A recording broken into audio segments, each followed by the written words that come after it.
আসসালামু আলাইকুম এভরিওয়ান। এই গরমে প্রাণ জুড়ানো দারুণ একটা পুডিং নিয়ে আপনাদের সাথে হাজির হয়েছি আজকে। একদম হুবহু দোকানের মতো, খেয়ে কিন্তু কেউ বুঝতেই পারবে না এটা দোকান থেকে বা বড় রেস্টুরেন্ট থেকে আনিয়েছেন নাকি আপনি বাড়িতে নিজে বানিয়েছেন। তাই ভিডিওটি শেষ পর্যন্ত দেখার অনুরোধ রইল। আশা করছি আপনাদের অনেক উপকারে আসবে।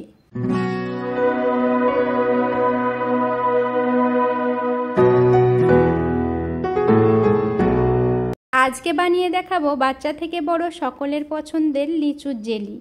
লিচুর জেলি বানানোর জন্য প্রথমে আমরা অনেকগুলো লিচু নিয়ে নিয়েছি।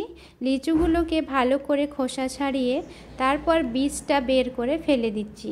বেশ কয়েকটা লিচুর খোসা আমি এইভাবে ছাড়িয়ে নেব আর বীজটাকেও ফেলে দেব। লিচুর পুডিং কিন্তু বাচ্চাদের অনেক পছন্দ, তার সাথে বড়দেরও। আর বাজারে গেলে তো তাদের আবদারের শেষ থাকে না। এইভাবে লিচুগুলোকে আমি ছাড়িয়ে নিয়েছি যতটা আমার প্রয়োজন। তারপর একটা মিক্সির জারে কিছুটা জল দিয়ে এটাকে ভালোভাবে ব্লেন্ড করে নেব। ভালোভাবে ব্লেন্ড করা হয়ে গেলে এটাকে আমি ছেঁকে নেব। লিচুর যে রসটা আছে সেটা ভালোভাবে ছেঁকে আলাদা করে নেব। তবে আপনারা চাইলে কিন্তু ব্লেন্ড করার পরে এটা না ছেঁকেও বানাতে পারেন একই পদ্ধতিতে। তবে আমি ছেঁকে নিচ্ছি, ছেঁকে নিলে কিন্তু একদম হুবহু দোকানের মতো হয় আর অনেকটা পরিমাণ এই ছিবড়েগুলো বেরিয়ে যায়। লিচুর রসটা আলাদা করে নিলাম। এবার চা বানানো একটা সসপ্যানে আমি এই লিচুর রসটাকে ঢেলে নিচ্ছি। যেহেতু লিচু টক মিষ্টি সব রকমেরই মিক্সড থাকে, তাই আমরা এখানে ছোট চা চামচের 4 চামচ মতো চিনি দিয়ে দিচ্ছি। আর এখানে দিয়ে দিচ্ছি 1 চামচ মতো জেলেটিন পাউডার। এবার ভালোভাবে গুলিয়ে নেব যতক্ষণ না পর্যন্ত চিনিগুলো ভালোভাবে গলে যায়।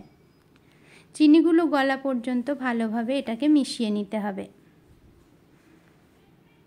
এবার গ্যাসটাকে ধরিয়ে নিয়েছি, তারপর সেই সসপ্যানটাকে গ্যাসের উপরে চাপিয়ে দিলাম। এবার ভালোভাবে অনবরত নাড়তে থাকব। খুব বেশিক্ষণ জাল করতে হবে না, তাই ভালোভাবে লক্ষ্য রাখতে হবে। 2-1 মিনিট মতো গ্যাসে এই লিচুর রসটাকে আমি ফুটিয়ে নেব।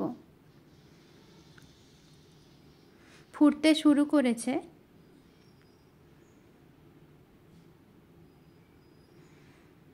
ভালোভাবে ফুটে গেছে। এবার আমি এই লিচুর রসটাকে নামিয়ে নেব।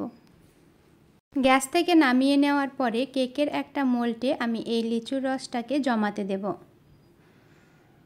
এখানে ঠান্ডা করার কোনো প্রয়োজন নেই। সঙ্গে সঙ্গে আপনারা যে কোনো বাটি হোক কিংবা যে পাত্রে আপনারা জেলিটা বানাতে চান সেই পাত্রে ঢেলে দেবেন। এখানে উপরের যে ফ্যানারগুলো থাকে সেগুলো আমি তুলে দেওয়ার চেষ্টা করলাম, তবে রেখে দিলেও কোনো ব্যাপার নেই। এরপরে গরমটা যখন রুম টেম্পারেচারে আসবে তখন এটাকে ফ্রিজে 4 ঘন্টার জন্য রেখে দেবেন। 3-4 ঘন্টা মতো ফ্রিজে রাখার পরে ঠিক এই রকম অবস্থা এসেছে। জেলিটা কিন্তু একদম পারফেক্টভাবে তৈরি হয়ে গেছে। এবার একটা পাত্রে এটাকে ঢেলে নেওয়ার জন্য চারপাশ দিয়ে ছুরিতে একটা দাগ করে নিলাম যাতে ভালোভাবে উঠে আসে। এবার এই প্লেটটাতে আমি এটাকে ঢেলে নিচ্ছি। দেখি আমার জেলিটা ঠিক কেমন হয়। জেলিটা কিন্তু একদম হুবহু দোকানের মতো সুন্দর হয়েছে আর খেতেও কিন্তু খুবই সুস্বাদু হয়েছে। আপনারা একবার হলেও বাড়িতে ট্রাই করবেন, তাহলে বুঝতে পারবেন কতটা টেস্টি হয়। এবার কিছু গোটা লিচু দিয়ে আমি গার্নিশিং করে নিচ্ছি আমার ইচ্ছে মতো।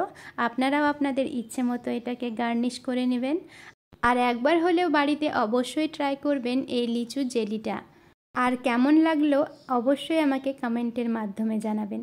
ভালো লাগলে আমার চ্যানেলটিকে সাপোর্ট করবেন আর ভালোবাসা দিয়ে এগিয়ে নিয়ে যাবেন। আজকের রেসিপি এই পর্যন্তই। দেখা হবে পরের একটা ভিডিওতে।